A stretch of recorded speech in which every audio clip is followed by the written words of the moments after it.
Okay, hi everyone. My name is Heather McCain. Welcome to the Society for Technical Communication for the Huntsville, North Alabama chapter. Welcome to our meeting. Before I introduce our speaker, we have a few announcements and kind of house rules for the meeting. First, all attendees should be muted for the duration of the call because we are recording it. Please feel free to enter any questions and comments in the Zoom chat module at any time during the call. You can send a chat message to everyone or to an individual. There will be a Q&A at the end of the presentation where Ryan Weber, he will be our chat moderator and he will read your questions out to the group. Now I would like to welcome Bart Leahy, our guest speaker. He has worked for the Walt Disney Company, Department of Defense, NASA Marshall Space Flight Center, Nissan North America, Bryce Space and Technology, Space Flight Insider, and the Science Cheerleaders. He is now a freelance technical writer supporting corporate customers, and he provides advice for students and young professionals on his blog, Heroic Technical Writing. In 2020, he wrote his Kindle book, Heroic Technical Writing, Making a Difference in the Workplace and Your Life. Got it right here. Ooh. He has a bachelor's degree in English from Northern Illinois University and a master's degree in technical writing from the University of Central Florida. So we are very fortunate to have you speak for us, Bart. Thank you. Everyone, please send an online welcome to Bart when you get a chance, and smiley faces are very welcome. Thank you. Hi, everyone. Good evening. As she said, I am Bart Leahy. I've been freelancing for about 7 years now, so someone thought it would be a good idea if I gave a little talk on how someone can start their own freelance technical writing business. So that'll be tonight's topic. I appreciate everyone coming out tonight, or at least showing up on the computer. Oh, for gosh sakes. There we go. Okay, so here's what I'll be talking about this evening. Be talking about business planning a little bit, identifying your target customers and your work, establishing your rates and fees, get into marketing plans a little bit, reaching out to your customers. The bulk of this talk is actually going to be about managing your business, all the logistical stuff that people don't like to think about, but you have to do. And taking things to the next level once you're established. How do you get bigger and better? So that's what we're looking at for this evening. Before I talk and get into my talk here, we'll talk about some small business stats I found this morning that I found interesting. There are over 30 million small businesses in the U.S. 24 million of them are one-person business, one-person companies. So you would not be alone. There's a large community out there of small one-person businesses, small solo entrepreneurs. 55% of them started the business because they wanted to be their own boss. More than 50% of small businesses fail in the first year. That's just a cautionary note, and it's up to 95% after 5 years. 42% of small businesses fail due to lack of market demand. We'll talk about that a little bit. COVID-19, everyone's favorite topic, has rendered 31% of U.S. small businesses not functional, which is not good. However, despite or because of the epidemic, more than 4 million new businesses have been started in 2020. And that's up from 3.5 million started last year. So it's been actually, COVID has, for lack of a better word, actually done some good, I think, for forcing people to start small businesses of their own. And so the bottom line of all these statistics for you is to say that it can be done and you can do it. So let's jump in here. Business planning, you're identifying your target market.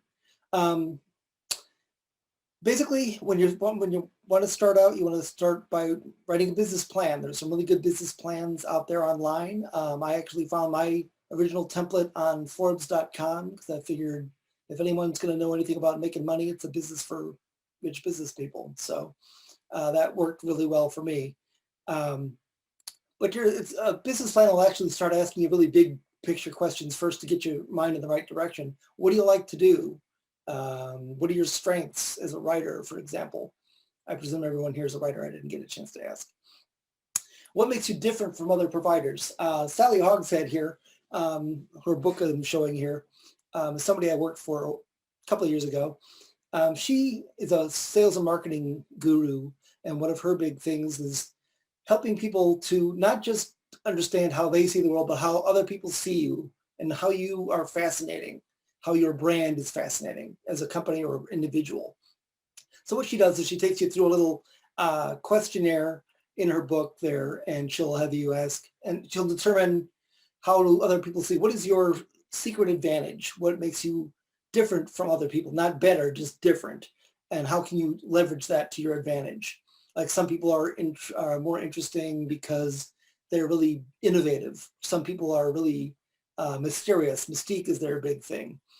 When I took the test, I came out as my big thing was trust people. I engender a feeling of trust in my customers or whatever, that kind of thing. And then what she does for the rest of the book is she explains different ways or different words you can use to help you market your business or market yourself in the marketplace. So that's just something to think about if you're doing some business planning. Of course, you got to identify your target work. What are you actually going to be doing for a living if you want to make this a real thing? You could be developing products, proposals, reports, training materials, white papers and articles. All of those are useful if you want to specialize in one of them. That could work. You might do services and be more general. I'm more of a generalist. I think I do writing in a variety of forms. There's editing. You could just be an editor. Search engine optimization. I see that as a technical writer career path. Online help and documentation, which I was talking with someone about. I lose track here. I apologize. But you wanting to identify where you want to work. That'll help you focus where you want to be. If you're going to be doing this a long time, you want to be able to enjoy it. And of course, identify your target customers. This is important because you don't want to, when I first started as a freelance writer, I was trying to be everything to everybody and just trying to get a writing job. And what ends up looking like is your resume or your marketing looks scattered and it looks like you're trying a little desperate, I think. But there's different customers you can go after as a freelancer. Government agencies, obviously we've got several in Northern Alabama. Large businesses, which kind of operate like the government a little bit, and they're very large and bureaucratic. Some medium and small businesses have kind of a similar cultures. You could work for supporting other solo entrepreneurs, or you could work for nonprofit organizations. I discovered, for example, that I work better with large businesses because that was my primary customer when I was a full-time employee. The trick, of course, is just with targeted marketing, targeted marketing is better than marketing to everybody just because you're able to focus your efforts and you're also able to focus how you spend your time promoting yourself. So establishing your rates and fees, you can do that. I charge by the hour. I'm a contractor, so I charge by the hour, and my hourly rate is based on a few things. My previous experience. I know what my former employers were willing to pay me, and I know what they were willing to charge other people for my services when they loaned me out. So that was important. Salary.com is a wonderful resource. That's a good company for helping you determine salary ranges for not just your experience level, but the type of job you do, and also the market. You can actually narrow it down to, like, say, Huntsville versus Orlando, where I live, versus Washington, D.C., where I used to live. And what you might find is just that a rate that works in one place doesn't necessarily work in another.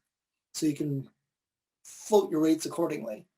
And so, like I said, your rates can vary by the market or the customer. Even if you peg your rate at a good rate for your market, you still might find out that people are going to negotiate with you, and that's fine. One thing I do, when you're paid as a full-time employee, you end up, there's a lot that goes into your pay that you don't think about if you're a full-time employee, like your benefits are included, and that's not something you see in your paycheck. You pay taxes, but you only pay part of your taxes, like for instance, Social Security and Medicare, FICA, the government mandates that your employer pays half of that and you pay the other half. As a solo employee or solo entrepreneur, you're paying that whole Social Security and FICA yourself. And then you might want to factor in things like profit and that sort of thing. So the 35% is the number I use. It's like whatever number I had in my head for charging per hour, and then I multiply that by 1.35. You might give yourself a raise every now and then. Some people do it annually. I do mine every 5 years. Excuse me, I've got a cough. And something you might have to discuss with your customers as well. Just to let them know that, hey, this is how I charge. I'm going to be billing more, raising my rates every year. Some people charge by the task. This is not something I do because I usually do. I'm just used to being an hourly person. But say you were working, like you were primarily an article writer or a journalist, or say you were working in really large projects like a whole training program, you might bill for the entire project rather than billing by the hour. And there's a bunch of ways you could do that. You want to obviously factor in level of effort, the size of the job in the market, and again, where you're working. You can research other practitioners on prices online. I don't publish my prices online because, like I said, they float. Or you can negotiate and discuss with the client. I apologize. I do not know how do you charge by the task. I do talk to a reporter who has a minimum expectation of $1 a word if you're writing articles for a living.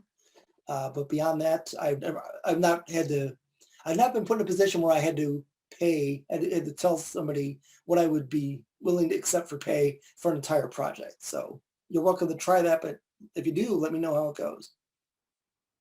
Your rates, obviously, though, need to be competitive, and that's why that salary.com site is so useful. And it needs to cover your expenses, need to be able to pay your bills and eat. So marketing, your marketing plan is a partner with your business plan. And that's something, again, you can find on Forbes.com. They have templates there too for marketing plans. That's where you're writing down, trying to figure out, where your customers are. You should have some idea of where your customers are looking for employees, for example, or where they're going, well, when we're out, not in a COVID environment, where they're going to be so you can find them.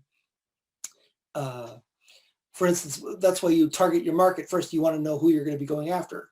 If your target market is aerospace engineering project managers, then you're not going to be advertising your job, your services in Better Homes and Gardens, because they're not going to be there. Well, some might. One thing that I've discovered as a freelancer that's not it's not designed to be a marketing technique, but it actually has come out that way, is just do a good job wherever you are, and make yourself useful to other groups if you're in a larger organization. Because what happens is you work for one project in one department and you do a good job, you get along with everybody. What they discover is, hey, we could use a technical writer over here. Could we hire you for this project? Sure. So if customers are coming to you, that's less active marketing you have to do. So you're not doing a good job with the idea of getting more customers. That's just hopefully a natural progression of what you do. If you're talking to your network, your friends, family, peers, customers, and you're looking for additional work, one thing you want to be doing is let them know what kind of work you're actually seeking. It might be the same thing you're doing right now. It might be something else. It's also important that you do things like tell your family members not to refer you to specific types of work. Like my well-meaning family member who suggested I write children's books to make some extra money. Well, I don't know anything about children.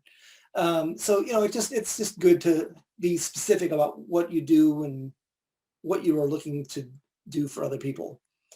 And one thing I threw in here is ask about work rather than asking for a job. This is just to make people less uncomfortable if you're going to ask say you're at a convention or something, and you run into somebody at the grocery store, and you're telling about, hey, yeah, I'm currently out of work. I'm doing this and that. You don't ask somebody for a job. Hey, can you hire me? What you want to do is you want to be able to say, hey, do you know anyone who needs technical writing work done in so and so location or in such and such environment? It's much easier for somebody to say yes or no about work than it is a job, because that's turning you down personally rather than just asking about the work. Or they might be able to refer you to somebody else who does have work. Know your SWOT. This is something that appears in marketing analyses when you're doing marketing plans. It stands for strengths, weaknesses, opportunities, and threats. And it usually comes in a four square box like this. And what you would do is you would write out in each box your strengths, your weaknesses, your opportunities, and threats. So those are strengths and weaknesses are pretty straightforward. Opportunities would be, in my mind, they're where could you go for more work? Threats would be things like who's your competition? So those are just things to keep in mind when you're developing your marketing plan and developing your business plan. I actually did all these documents before I went out and started looking for work. So yes, it seems like a lot of tedium, but it's actually things that get done. And what you want to be doing, obviously, with your marketing plan is identifying how you stand out and make sure that the right people know about it. That's the whole point of the marketing. Okay, now we get to the scary part of the operation, managing your business. And it really isn't that scary. You're trying to cover the basics as you would even if you were an employee. You would need to manage your time well. You need to manage your cash flow well, your client projects, and then managing your basics.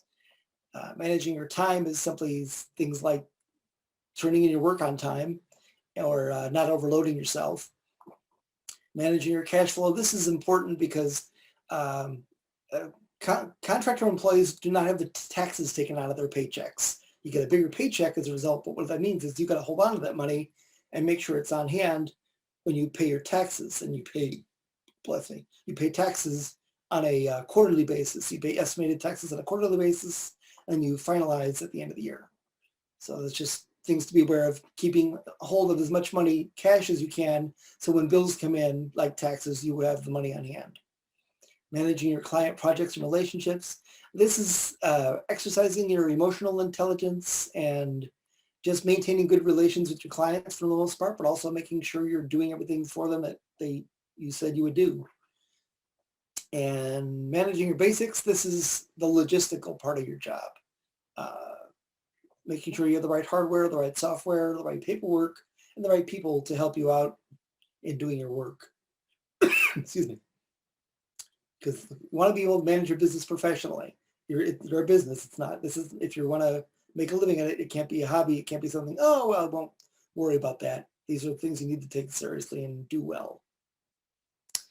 Okay, so hardware, I kind of lumped a bunch of things together here, not just computers and stuff, but your actual physical location. Say you're working from home or working from a co-working location, or you were buying and leasing an actual office. Your desks and chairs, obviously your computer, internet access, vehicles, printers, all that stuff that's on there. Just make sure you have the things on hand that you need to do the job and do the job well. For instance, I learned early on to start buying better computers, higher end on the upper end of what's considered good right now. That way it'll last longer than say something that you can just barely afford right now. If you can just barely afford it right now, it's probably going to be obsolete or ill-equipped in a year or two rather than 5 years. Software. Most of our work is electronic anymore, so obviously you need to have Microsoft Office. Some people dislike Office, but it's pretty much the global standard everywhere I've worked, corporate, military, NASA, and that means Word, Excel, and PowerPoint. Some projects require Microsoft Project. That's a planning program. That's a pretty good program, but if you don't need it, don't buy it. That's extra.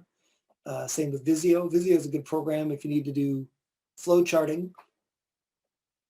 If you're going to do high-end graphic design or layout, for instance, of full documents like, say, annual reports or something. Adobe InDesign, FrameMaker, and PageMaker are good programs. I don't have to use those. So far, I've been lucky that I haven't had to learn them. It's just more, but they're necessary if you're wanting to be doing high-end, good, specific, well-detailed graphic design for your pages. Website and social media, excuse me. Just say a few things about this. If you need a website, again, that's part of your marketing plan. If you discover your customers are going to reach you through a marketing plan, you want to do that. I would say you want to manage your social media with specific outcomes in mind. What I mean by that is you want to, say if you want to post, you just want somebody to make sure more people are reading it and retweeting it or liking it. You might want them to go to your web page to direct traffic to your web page. You might want them to read a specific thing. You might want them to, or you might be driving them to buy a product, buy a service. So try to make sure your social media, your business social media is outcome focused, so you can say whether you actually have a return on investment. Be discreet and polite in social media. This is not exactly a software concern. This is just something that fit here. What I mean by discreet is don't be sharing secrets, either your own or your customers. You can get sued for that, among other things. Or even arrested, depending on the nature of the secret. But it's just, and if you, by polite, again, you might be having challenges with your customer, and it's better to just work that out by yourself, amongst yourselves, rather than griping about people on social media. That's just bad form. And social media is a more and more common thing. 64% of small businesses do use social media as part of their marketing. So it's not an uncommon thing.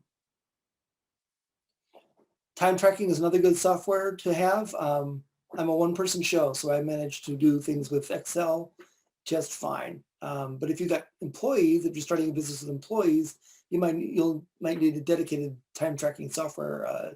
Deltek is the one I'm familiar with. Accounting is another one. I'm a one-person show, so my accounting is pretty straightforward. The money comes in, the money goes out. If you've got a business, you've got multiple accounts going on, you've got multiple employees. QuickBooks is a good one. Sage is another one. Paperwork, yes, indeed. For instance, you might want to incorporate yourself. I am a sole proprietor, which basically means that I am Bart Leahy Inc. I'm not even Bart Leahy Inc. I'm not incorporated at all. My personal and my business finances are all intermingled, which means that I have maximum responsibility if there's, for some reason, a client is unhappy. That could come out of my income. Partnerships and limited liability corporations, S Corps, C Corps, these types of organizations help limit your liability, your personal liability for financial transactions. That say the company gets sued or you get sued, your company gets sued. The company, any money would come out of the company assets, not yours. They're not going to come after your personal accounts. And nonprofits, of course, are you're not paying taxes on that. So each of these organizations, I'll show a slide on the next page, table on the next page that shows some of the differences. But nonprofits, obviously, you're not paying taxes.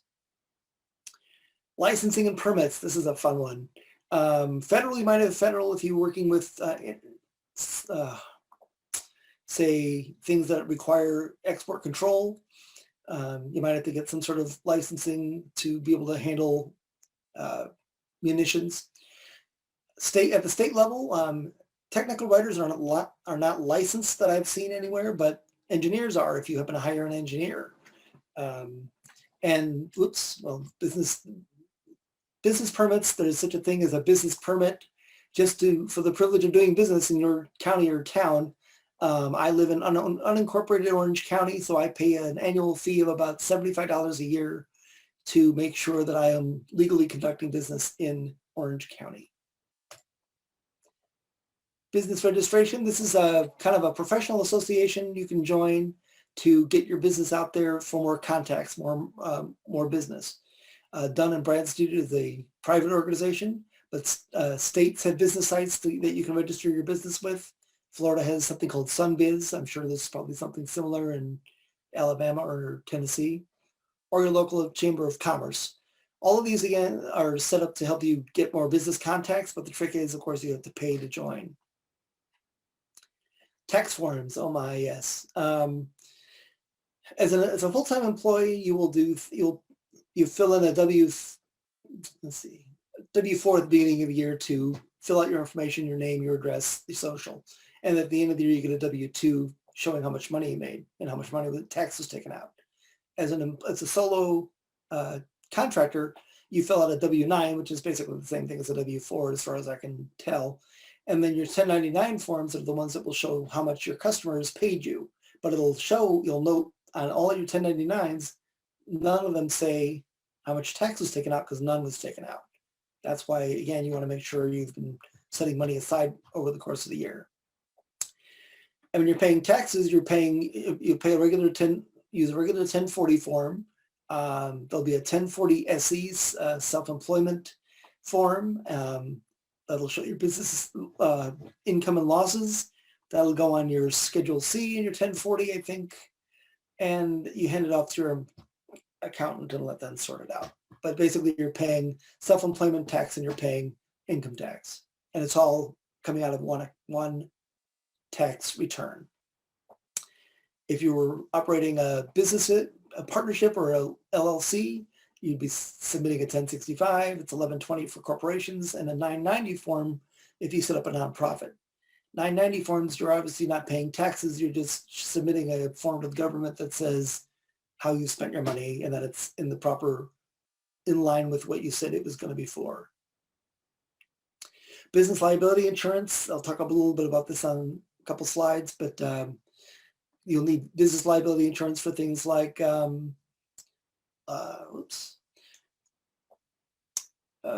lawsuits potentially, injury on the job, that sort of thing. Invoices, obviously you're submitting invoices to your customers. Contracts, business agreements, and non-disclosure agreements.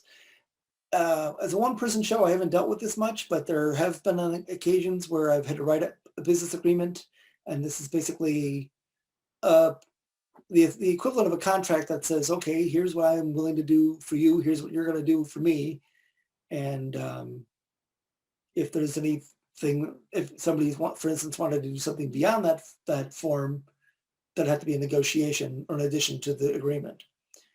And non-disclosure agreements are things you sign. Basically, with all my customers have had me sign them. And those are basically NDAs, are things that you sign to say, I agree not to disclose any of your corporate secrets. Company checks, if you're writing checks, for instance, for your rent or your other expenses, or you're paying your employees, you'll need company checks. And corporate credit or debit cards, that might come in handy. I've not needed them yet, but again, I'm a sole person proprietorship, so all my money is coming out of one account. Okay, this is just I'm not going to go over all these in detail, but this is business structure types. You can get this off the Small Business Administration.sba.gov site. And this shows some of the different differences between the types of companies that are out there. Like, for instance, I mentioned my sole proprietorship. I'm a one-person show. I have unlimited personal liability, which means that if there's a problem, it's all on me and my personal accounts, and I pay personal taxes. Partnerships, 2 or more people, unlimited personal liability, but you can structure it. You might be able to structure it differently, and you're paying self-employment tax and personal tax. And some of these you're paying corporate taxes, while the other the company is paying a corporate tax. In a nonprofit, you're tax exempt, but profits can't be used for, oh gosh, cannot be distributed, basically. You're not giving away money to shareholders for an investment. People, I can't do all that I do by myself. I know what my limitations are, and some things are it's just easier for me to hire people. For instance, for my personal needs, I absolutely mentioned I have a tax accountant who covers the the 1040 and the 1040 SE and the Schedule C and all the 1099s, all these forms I give to her. And she sorts it out and she tells me how much I'm going to pay at the end of a quarter or the end of the year. And I don't recommend doing taxes on your own, especially if you're running a business. It makes sense. They can help you out much better than you can do it on your own. And if you're running a corporation, just look at you definitely want professional assistance. Insurance. I have business liability insurance and I have personal insurance for home, auto, and health. Business liability is a pretty rare breed, especially for small businesses. There's only one or two companies that actually provide it. So you basically go to the one company and they provide business insurance, and then you cover everything else through Allstate or wherever. And depending on how complicated your forms are, your different business agreements and so forth, you might need a lawyer, or you might have to negotiate if if there's a breach of contract. If you're running a larger organization, you're going to have more people. You're going to need more people. And I'm not saying you need a person for every one of these jobs. I've been in companies where one person handled multiple jobs. Legal and contracts, you might have to retain an external counsel as needed. Find people to get you help with finance and investors, bringing money in. Marketing, HR, that covers a pretty broad range in corporate America. Personnel, that's hiring and firing. Benefits, insurance, workers' comp, and training, all that can come under HR. And then one small company I worked for, they had one person that handled all of that. So small companies don't need to have one person for each one of those jobs. Payroll, that could be farmed out, or you can do that in-house. Project managers, if you got multiple projects, you might need to hire people to work specifically on one contract. And if you got an office location outside of your home, you might need a landlord. You might be dealing with a landlord for things like if the pipes break. And then there's also, there's things that both types of organizations need. That would be things like bankers, mentors, financial planners, and real estate agents if you're going to be renting your own office. So these are just things to think about. Taking things to the next level. Okay, so you've got your business straightened out. You've got it humming along. You've got all the people you need. But now you're like, okay, we can't just sit still. No one can sit still. People are restless. You want to look for the next challenge. That's where this comes in. Whoops. If you're as a private individual, solo entrepreneur, my next step would probably be to make the transition from contractor to consultant. And what that means is a contractor is basically somebody who's fulfilling orders for something the customer knows they already want. Like they need a proposal, they need a report, they need something. And that's what they do. Consultants are people that businesses will call if they don't know what they want.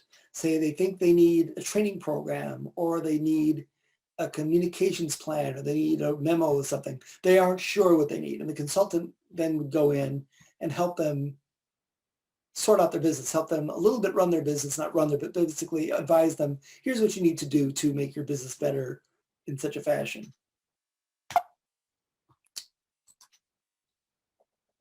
You can, if you're not going to be a consultant, you can do what I do, and that's multiple types of work and multiple revenue streams. I've got multiple clients, for example. Some people charge for podcasts. They have a website and they charge for podcasts to share their insights about what they do. I wrote a book, Heroic Technical Writing. And so that's one thing you can do to demonstrate your expertise. I did that more as a public service, but because I'm not trying to market my business with that book. But say I wanted to work for say I wanted to help people go to the moon, which I do. I could write a book on, say, how technical writers can help people go to the moon. I could write a book about that, demonstrating my expertise, putting myself out there. But when you're a consultant, you're thinking in terms of projects and processes. How can you improve their processes? How can you build a better process for them to, say, run their proposals shop better? but it's important as a consultant that you are selective and concrete about what you can and will do and what you won't do, and that you spell that all out in your business agreements, because there could be breach of, like, what are you willing to promise? You're going to say, I'm going to go in there and I'm going to straighten out your proposal shot to the extent that you'll guarantee to win 50% more proposals. Well, I don't write that way. I don't make those kind of promises. And so I'm not a consultant, but there's people who can and do that, and can and will. So if you think you can help people run their business better and actually can provide measurable results, they will hold you to that. If you might consider expansion, like new employees, new divisions, new markets, or franchising.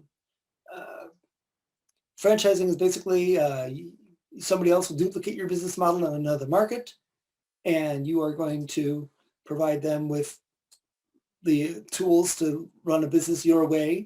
They pay for the privilege of joining your organization, and they would pay you a piece of the action, assuming their business is successful. So that's another way you could consider expanding taking your business to the next level. You're wanting to advance your skills, whether you're a person and a solo entrepreneur or a business, there's constantly more to do. There's constantly new ways you can expand. These are just some of the you'll have access to this online. I'll show, so you don't have to write anything down if you don't want to. But these are just some of the resources that I've used in the process of running my business, but also in developing this presentation. Alabama.gov for those of you in Alabama wanting to start a small business. Huntsville.gov/business for local business activities, like, for instance, how do you pay your taxes? Madison County, MadisonCountyAL.gov, sorry. And then there's, of course, you can check out my book, or the SBA.gov. There's a lot of resources online, and there's really a good, strong online community for small businesses, people who want to get out there and hang a shingle and start their own business. So when we get down to it, what exactly are we talking about? We're making sure you use targeted marketing, because that is better than marketing to everybody. Your rates should be competitive and cover your expenses. You want to identify how you stand out and make sure the right people know about it. That's your marketing. Manage your business professionally. All those forms and all those people and all those hardware and software tools that I was talking about, though, you want to make sure you've got good stuff, that you're doing the right things, and that you've got the right people to cover the things that you don't know how to do. And then, of course, make sure you're continuing to advance your skills, whether you're running a large business, small business, or a one-person show, to take your business to the next level. But again, the message at the front was that you can do this, it can be done, and I've been at it for 7 years now, so I wish you luck, and I'm happy to take any questions at this point. All right, Bart, we have some questions. Okay. Yeah, so how long did it take you to develop your marketing plan and then implement the marketing plan? Good question. The marketing plan was probably actually a weekend exercise. Writing it up isn't too hard if you know where you want to go. My original marketing plan was going with solo entrepreneurs, and I had this whole thing. I was going to reach out to small businesses, small entrepreneurs like myself. And what I discovered was I did not, true story. I had customers who would push back on my advice. It was not a good cultural fit for me, because I would try to answer the questions I'd suggest here, write like this, and they'd want to know why. They kept pushing, why? I don't want to do that. You're changing my business. I'm not changing your business. I'm just trying to help you communicate. But no, they didn't see it that way. So I ended up working better with large businesses who had already hired technical writers before, because they knew what I could do. They trusted my expertise, and they would just give me the work and let me go. I didn't have to explain everything as much. Sorry, that was kind of a roundabout way of answering it, but basically my marketing plan reversed itself and the work found me. Mm-hmm. So I got lucky in that sense. Now, if somebody would ask me what I want to do, I would say I prefer to work for human space flight related companies who know how to handle a technical writer.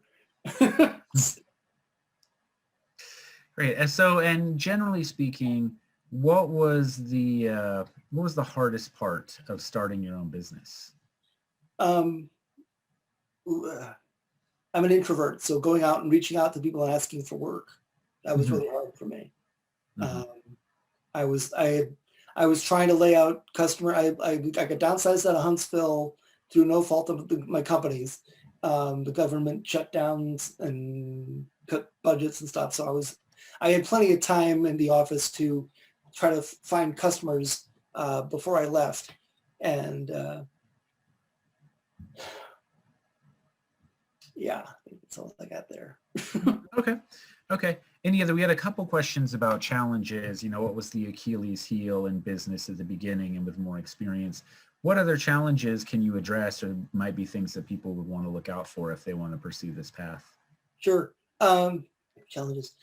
Personality conflicts. I got fired from my first contracting job, actually. Yeah, that was a bad cultural fit, as it turned out.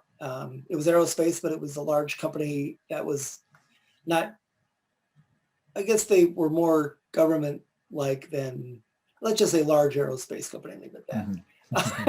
And the customer, I was not fitting in with the culture. I was not fitting in. The customer was not, I was getting a lot of vague directives, but they couldn't explain why they didn't like my writing, which was fine. The writing was fine. My employer said the writing was fine. The customer's being difficult. Okay, great. I would try to be realistic. I was struggling for money. I was down to pretty much my last amount of free dollars before I just started dipping into retirement in 2015.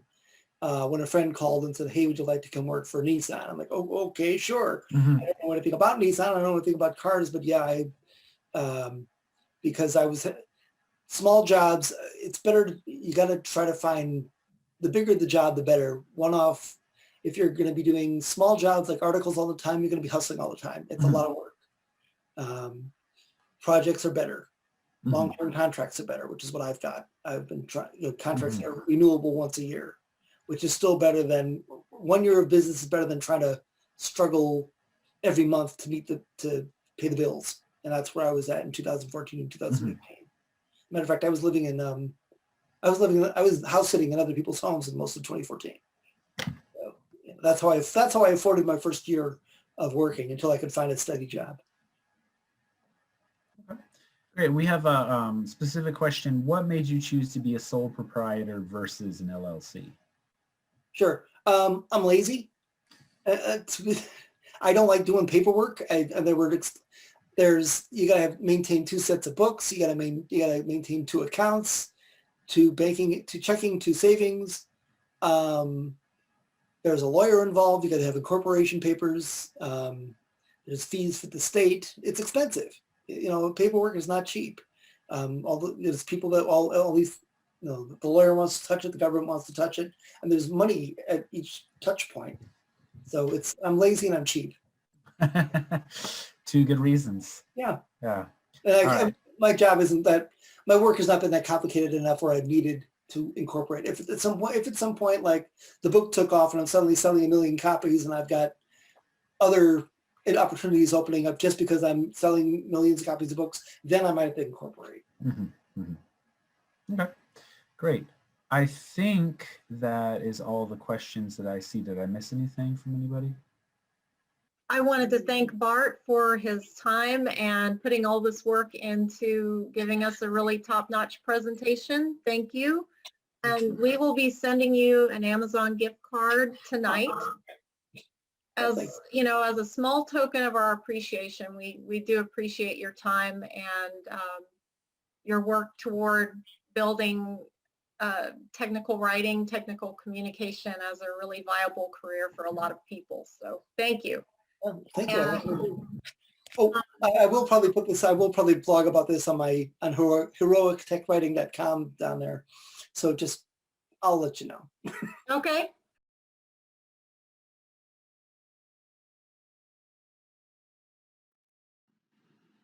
Hello, my name is Heather McCain, and I'm president of the Huntsville, North Alabama chapter of the Society for Technical Communication. We are known locally as STCNA. First, STCNA is the leading professional resource for technical communicators in North Alabama. It was formed as a chapter in 1959. Second, STC advances the arts and sciences of technical communication. STC members come from various industries and roles, and members can join local chapters and special interest groups, or SIGs. Third, STC membership provides opportunities for ongoing learning and professional networking.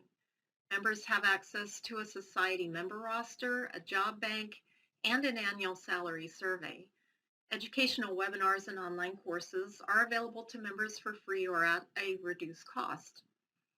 There is an annual STC 2020 Summit Conference, which brings professional technical communicators together for a week of networking and learning, and 2020 was entirely virtual. And locally, we have meetings from January through December, except for the summer months. Prior to April of this year, our meetings were on location, but we are changing to have more of an online meeting presence. Lastly, there is an event coordinated by Dr. Ryan Weber for UAH and the STCNA. It is called the Rocket City Technical Communication Mini-Con. This event focuses on networking and learning from professionals in our local community. So we hope to see you at an STC meeting in the future. If you would like more information, please contact us through our website. And remember that STCNA partners with volunteers to help them build their careers. Thank you.